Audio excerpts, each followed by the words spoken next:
Amateur Radio News and Notes for Friday, January 9th, 2026. I'm Ed Kabik, November 2 Echo Charlie. In the log this week, we'll be doing a contest spotlight for this weekend's North American QSO Party. ARRL announces the America 250 Worked All States Award. We'll talk about that. Also, QRZ.com announced their USA 250 Award. And we'll get you up to speed with what you need to know. Youth on the Air Camp is accepting applications for the 2026 YOTA Camp. Also, we'll have a final reminder here for the free extra class license course. We'll be starting on January 15th, 2026. We'll also talk about some MVARC Nets on the air, see what's happening with DX, get a solar activity update, talk about some upcoming contests, and talk about interesting online radio content. As always, links to all the reference content can be found in the show notes or at our Substack at MVARC.substack.com. This weekend brings the latest edition of the North American QSO Party to the air, this time on CW. The goal of this contest is to work as many North American stations as possible during the contest. It runs from 1800 UTC on Saturday, January 10th, that's 1 p.m. Eastern Time on Saturday, until 5:59 UTC on Sunday, January 11th, that's 12:59 a.m. Eastern Time on Sunday. For the purposes of the contest, North American stations are defined by the ARRL DXCC list plus Hawaii. The exchange is a simple one. Operator name and location, that's state, province, or country. So for me in Virginia, my exchange would be Ed in VA. For non-North American stations, the exchange is just their name. Operating categories include single operator, no spotting assistance permitted, single operator assisted, where spotting assistant is permitted, and multi-operator to transmitter. Power is limited to 100 watts for the low power category and 5 watt and under for QRP. Allowed bands include 160, 80, 40, 20, 15, and 10 meters. Multipliers are all 50 U.S. states and D.C., the 13 Canadian provinces and territories, and other North American DXCC entities. Non-North American entities don't count as a multiplier, but they do count for QSO credit. The score is the number of valid QSOs multiplied by the sum of multipliers worked on each band. There's also a team competition that allows you to have your score added to a cumulative team score. Logs are due no later than 7 days after the contest, and electronic submission via Cabrillo format is preferred. For more information, check out the contest rules at a link in the show notes. Good luck. 2026 brings the semi-quincentennial, that's the 250th anniversary of the signing of the Declaration of Independence, and several celebrations are planned to mark this milestone. The ARRL has announced that they will be running a year-long Worked All States operating event to commemorate the event with their America 250 WAS event. The event is also part of their Year of the Club initiative and will see participation from ARRL-affiliated club stations, as well as several W1AW/portable stations. Even if you've already achieved WAS, this will be a fun way to get a commemorative certificate that is available for purchase. There will also be endorsements for WAS by contacting W1AW/portable stations, WAS by contacting ARRL-affiliated club stations, and a WAS triple play by contacting all states on 3 modes. That's phone, CW, and digital. That can be received after being awarded the America 250 WAS. You can monitor your progress for the award and apply on ARRL's Logbook of the World. More information can be found on page 76 of the January 2026 QST magazine and at arrl.org/America250-WAS. Good luck. QRZ.com announced they'll be issuing the USA 250 Award during 2026 to commemorate the semi-quincentennial. To get the award, operators need to make 250 confirmed QSOs on QRZ.com with U.S.-based amateur radio stations. All operators in any location are eligible, and QSOs need to take place in 2026 and be logged and confirmed on the QRZ logbook. Endorsements based on mode are also available.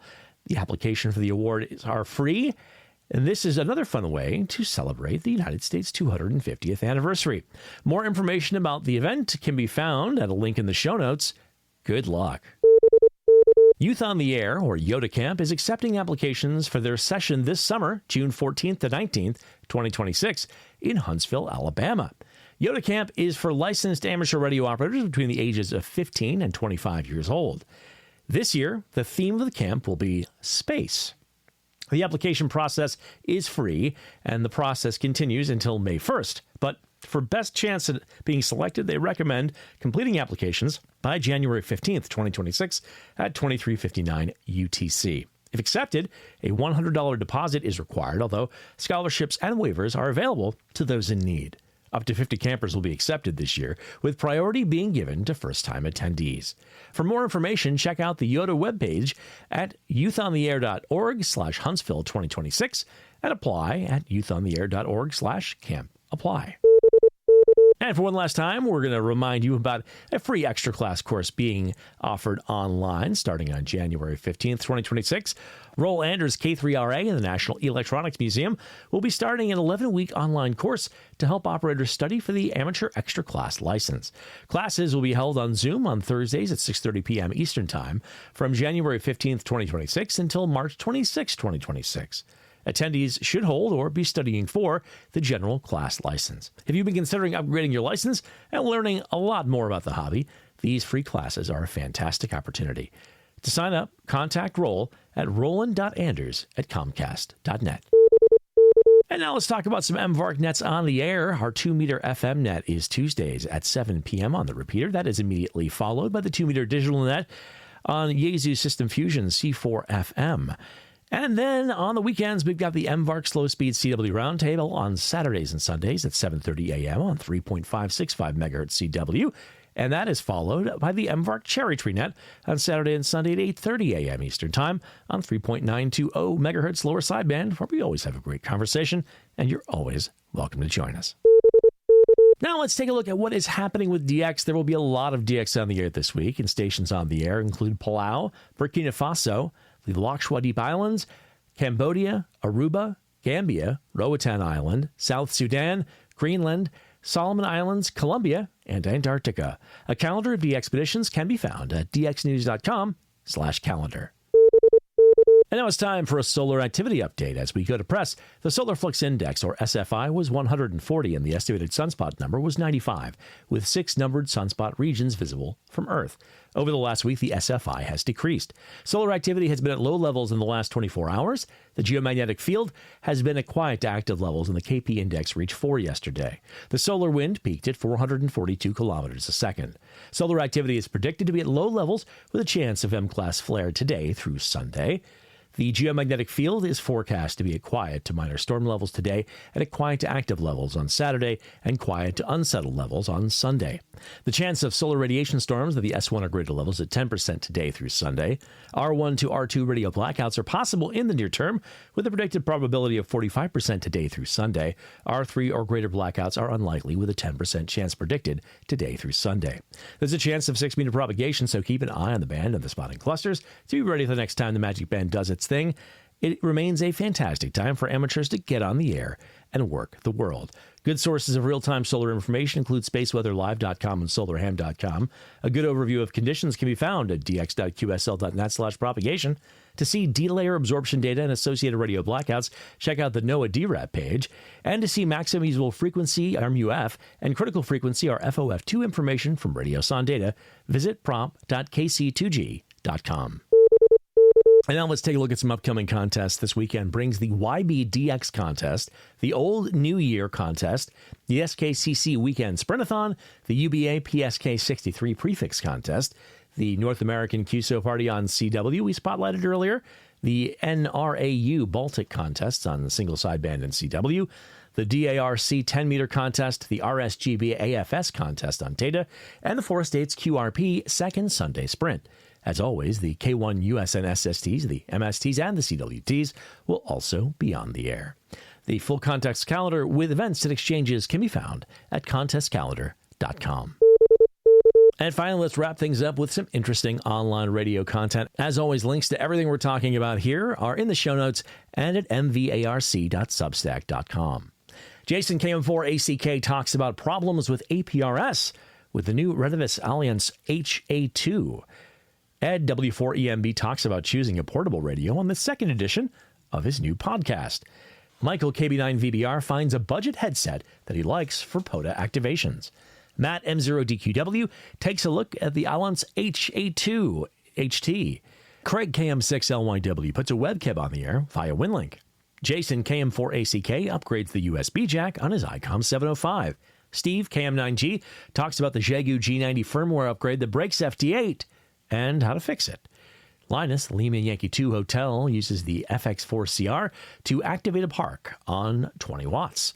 Bob WV7W talks about antenna marketing hype and how to be informed about your purchase. Matt M0DQW takes a look at the new Packdoor modem from SCS. Steve KM9G experiments with a Chameleon remote antenna tuner. Mike K8MRD builds a 3D printed power pole distribution block. Mark KD7DTS and DK06BTM activate SOTA in Australia. Rob N1NUG takes a look at an abandoned AM transmitter site for sale in Connecticut. Mike K8MRD gets signal reports from his new ICOM 7300 Mark II.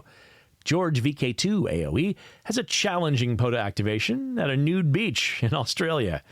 Peter VK3YE builds a QRP transmitter on a tin can. Callum M0XXT talks antennas for small yards. Kevin 2E0 Whiskey Mike Golf activates Island Portal with his new IC705. Matt M0DQW takes a look at intercept software for RTL SDRs. Paul OM0ET compares the mobile whip active antenna to a telescoping whip. Colin MM0OPX talks about his experience using a doublet antenna for 9 months. Steve KM9G gets an RT95 on the air with the Toads DI and Direwolf. Mr. Carlson's lab explains why air variable capacitors have cuts in their plates and how to use them. Matt M0DQW shows an inexpensive whisper transmitter. George VK2AOE looks at a cheap 60 MHz function generator. Dugbo KD7DUG gets on 2-meter single sideband using a Quansheng HT. Hayden VK7HH talks about GPS discipline frequency references and why you might need one. Column M0XXT talks about why he prefers a super heterodyne receiver to an SDR. Kevin W1DED talks to Manuel WP4TZ about SOTA and contesting from Puerto Rico. Mike KMRD talks about the FME series cables from ABR Industries. Rob N1NUG talks to Tom of Tom's Radio Room about whether shortwave is still alive. And the broadcast engineer takes a look at Cincinnati Public Radio's transmitter site. Well, that is it for this week. I've been Ed, November 2, Echo Charlie. A very happy new year to you. Thanks, as always, for being here. We hope that you have a great week ahead. Best 73, and we look forward to seeing you next week.